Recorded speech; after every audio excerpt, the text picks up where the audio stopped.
তো আমরা একটা আর্টিকেল দেখবো আজকে। এটা হচ্ছে how logical is LDC graduation deferment, অর্থাৎ যে যে গ্রাজুয়েশন মানে এলডিসি থেকে আমাদের যে গ্রাজুয়েশন হচ্ছে এটা মুলতবি করা হয়, এটা একটু পিছিয়ে দেওয়া কতটা লজিক্যাল এটা নিয়ে আর কি আলোচনা করা হচ্ছে এখানে।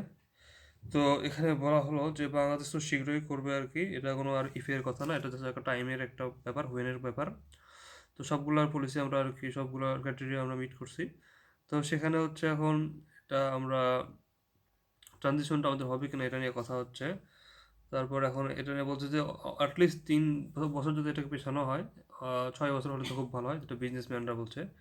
আচ্ছা, তো বলছে যে এটা যদি আমরা যদি উত্তোলন করি এটা এখান থেকে, তাহলে আমাদের কিন্তু এরকম 14%-এর মতো আমাদের যে অ্যাপারেল যে বিজনেস এক্সপোর্ট এটা কিন্তু কমে যাবে।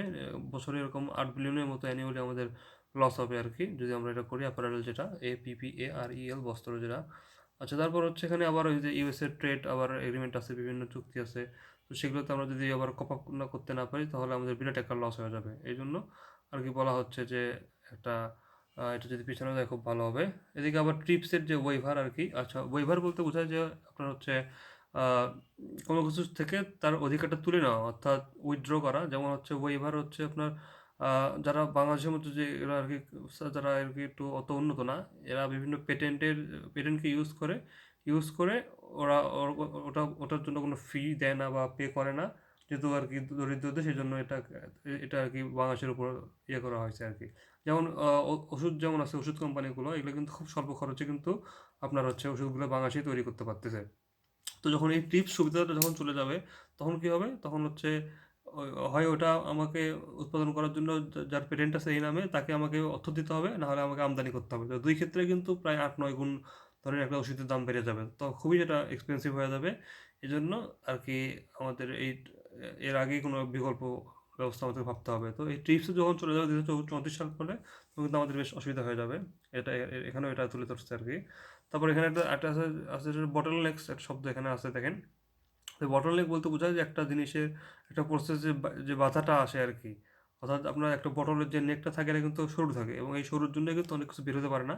তো এই সেম আর কি, ধরুন একটা প্রসেসে যেটা বটল নেক থাকবে, বটল নেক মানে ওই জায়গাটা সরু, এই জন্য বিভিন্ন আর কি ভালো প্রসেস বা ভালো কাজকর্ম ওই জন্য হতে পারছে না, এটা একটা বাধার মতো কাজ করে আর কি বটল নেক।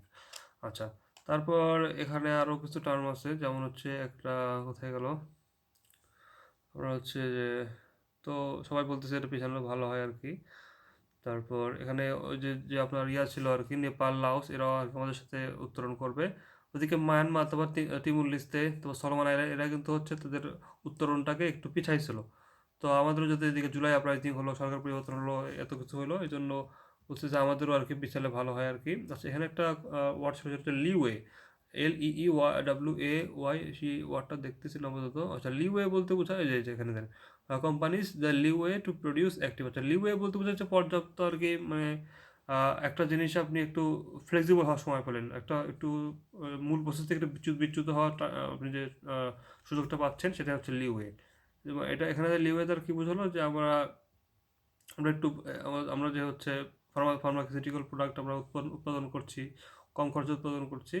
তো এটা যাতে হচ্ছে আমরা যে ট্রিপস চুক্তি শেষ হওয়ার আগেই আমরা যাতে একটু এদিক ওদিক বিচ্যুতি করতে পারি, এখন সেই সুযোগটা এখন দেওয়া হয় আর কি, এটা এখানে তুলে ধরা হয়েছে।